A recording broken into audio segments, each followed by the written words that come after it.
Seharusnya kaki kanan berubah menjadi jinjit, tidak tetap seperti itu. Perubahan posisi kaki kanan yang betul seperti ini.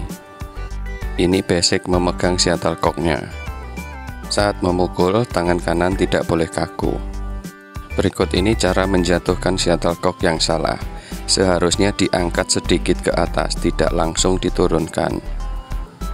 Ini cara yang betul untuk menjatuhkan shuttlecock-nya. Hasil pukulan selengkapnya seperti ini. Shuttlecock dilepas dahulu, tangan ditarik ke belakang, kemudian kaki kanan jinjit pada saat memukul.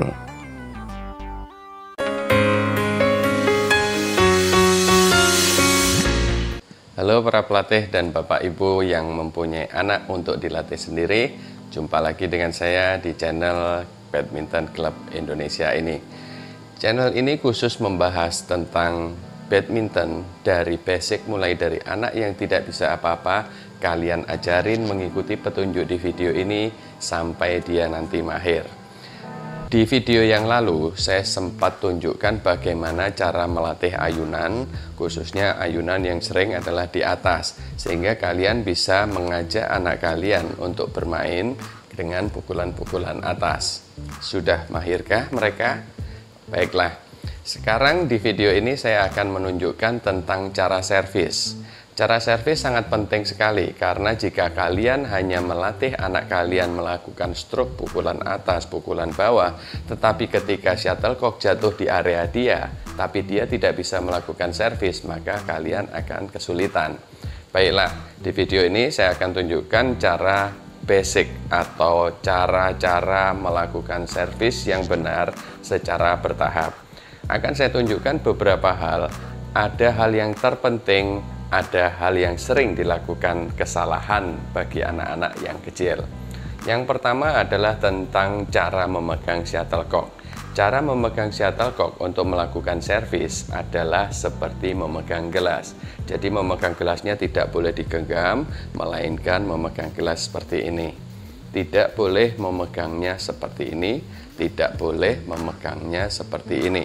Jadi seperti memegang gelas. Cara servis yang saya ajarkan di video ini adalah servis forehand, yang khususnya untuk anak kecil tidak boleh diajarkan servis backhand. Tapi bagi anak kalian yang sering ikut orang tuanya atau ayah ibunya yang main dengan kelompok komunitas, maka dia akan cenderung melihat dan dia melakukan servis dengan cara ini. Jangan boleh. Dia harus belajar dengan cara forehand seperti pemain single pada basicnya. Setelah kalian tahu tentang cara memegang shuttlecock-nya, kalian harus tahu bagaimana cara melepaskan shuttlecock-nya. Jadi cara melepaskan shuttlecock-nya tidak boleh dilempar ke bawah dengan tekanan, melainkan harus diangkat sedikit kemudian dilepaskan. Banyak sekali anak-anak yang melakukan servis tidak melepaskan shuttlecock-nya, sehingga dia cenderung melakukan servis adalah tangannya jadi ditekuk karena dia berpikir bahwa cara servis itu dia di sini baru memukul. Padahal yang betul adalah shuttlecock-nya harus dilepaskan dulu.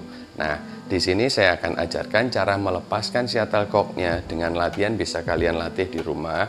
Jadi shuttlecock-nya dipegang seperti ini, kemudian diangkat sedikit, kemudian dilepas lalu ditangkap kembali. Misal seperti ini. Dengan catatan bahwa kepala shuttlecock-nya tidak boleh berputar, melainkan dia harus tetap berada di bawah meskipun dilempar sedikit ke atas. Jadi seperti ini. Latihlah anak kalian menggunakan shuttlecock dengan tangan kirinya, bisa di rumah, bisa di lapangan. Itu cara melepaskan shuttlecock-nya. Berikut ini latihan cara melepas shuttlecock. Tujuan latihan ini adalah memposisikan agar kepala shuttlecock tidak berputar saat diangkat sedikit ke atas, tetapi harus selalu menghadap ke bawah.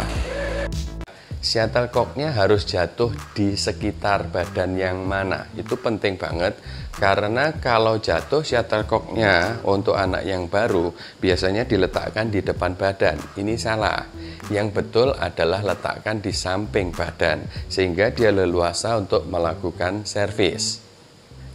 Jadi kalian bisa membantu atlet ataupun anak kalian dengan cara letakkanlah sebuah kardus atau beri batasan raket. Kemudian shuttlecock yang dilepaskan ini tadi harus jatuh di target yang ditentukan. Nah, letak kardus ataupun raket yang sebagai target itu tadi letakkanlah di sudut 45 derajat dari posisi dia siap.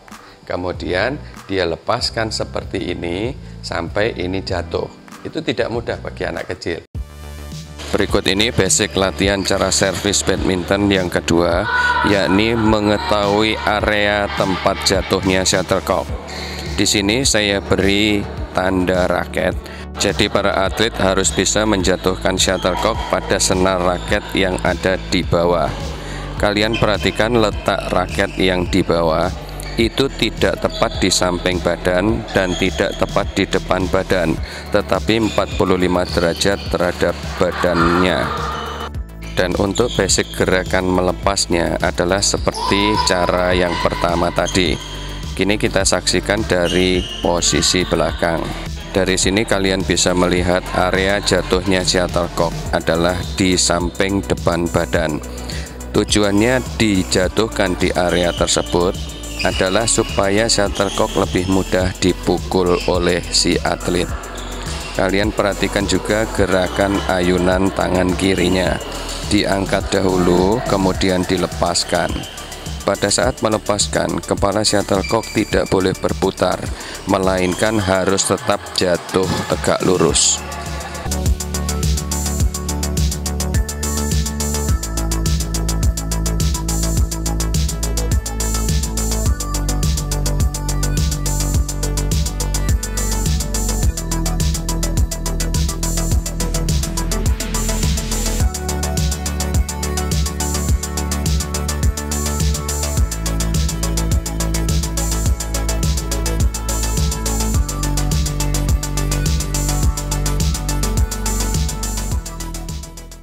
Untuk ayunan tangannya harus mempunyai irama yang sama dengan jatuhnya shuttlecock. Itu kurang lebih sekitar 1 detik. Jadi seperti ini. Pada saat siap pertama, raket atau tangannya itu berada di samping badan. Kemudian shuttlecocknya itu dilepaskan seperti ini. Ingat? Nah, kemudian yang saya maksud irama adalah seperti ini. Pukul. Nah, pada waktu kata-kata pukul, nah punya itu tadi, raket harus ditarik ke belakang dan ini diangkat sambil dilepas. Nah gitu. Ini biarin dulu di belakang. Nantinya tahap berikutnya barulah dipukul beneran. Berikut ini basic cara latihan servis untuk yang ketiga. Adalah menggabungkan antara cara menjatuhkan shuttlecock dan area yang dituju pada saat shuttlecock dijatuhkan, serta awalan ayunan tangan kanan harus di belakang dahulu.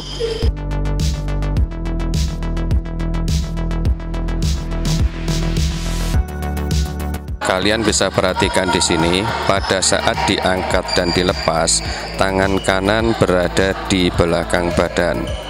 Untuk atlet yang tidak bisa berkonsentrasi, maka pada saat tangan kanan ditarik ke belakang, shuttlecock jatuhnya tidak pada area yang disebutkan, seperti itu.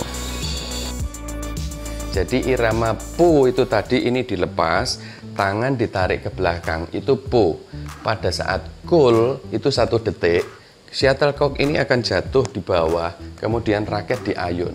Jadi pukul, seperti ini, pukul. Nah, nantinya seperti itu.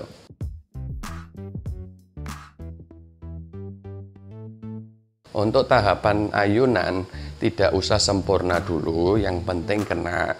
Jadi nantinya setelah dia bisa, barulah dia melakukan yang bergaya macam-macam. Untuk tahap awalnya adalah tangannya lurus, kemudian dipukulkan di samping yang bersudut 45 derajat tadi, lalu ayunannya yang penting tangannya ke atas. Tidak boleh ke sini, tapi harus ke atas, paling tidak di kepala. nantinya kalau dia sudah bisa kena, barulah raketnya itu harus diayun ke samping.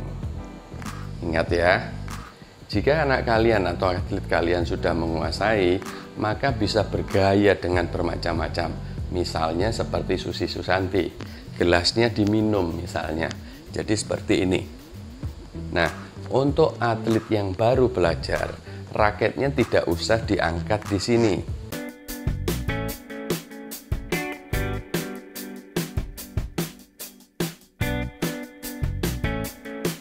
Oh, ini dilepas. Oh, gol. Gaya. Oh, gol. Kan ini loh, yang kanan ini loh, lihat. Oh, gol. Oh, gol. Itu loh baru bisa melengkung. Oh, ini dikuat, ini ditarik belakang, ditarik ini dilepas, ditarik dilepas kelihatan baru. Jika kalian melatih anak kalian dengan urutan cara servis yang sudah saya sebutkan di awal tadi, maka hasil akhirnya adalah seperti ini. Yang pertama, untuk gerakan tangan kiri melepaskan shuttlecocknya seperti pada penjelasan pertama. Kemudian area untuk menjatuhkannya adalah di sudut 45 derajat. Pada saat dilepas shuttlecocknya, tangan kanan berada di belakang badan. Dan pada saat memukul shuttlecock, kaki kanan ikut jinjit.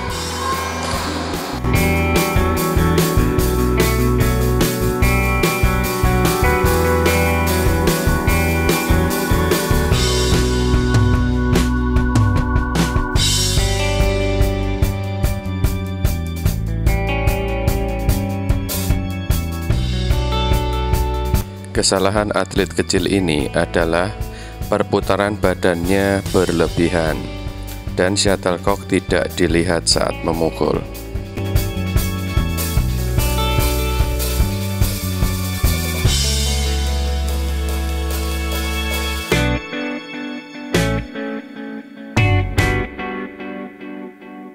Nanti kalau dia sudah bisa, barulah diangkat di sini. Untuk awal, kalau kalian melatih dengan tangan diangkat di sini, kecenderungan atlet ataupun anak kalian nantinya, dia akan mukulnya begini. Jadi dia mukulnya akan menyamping. Dia mukulnya akan menyamping seperti ini.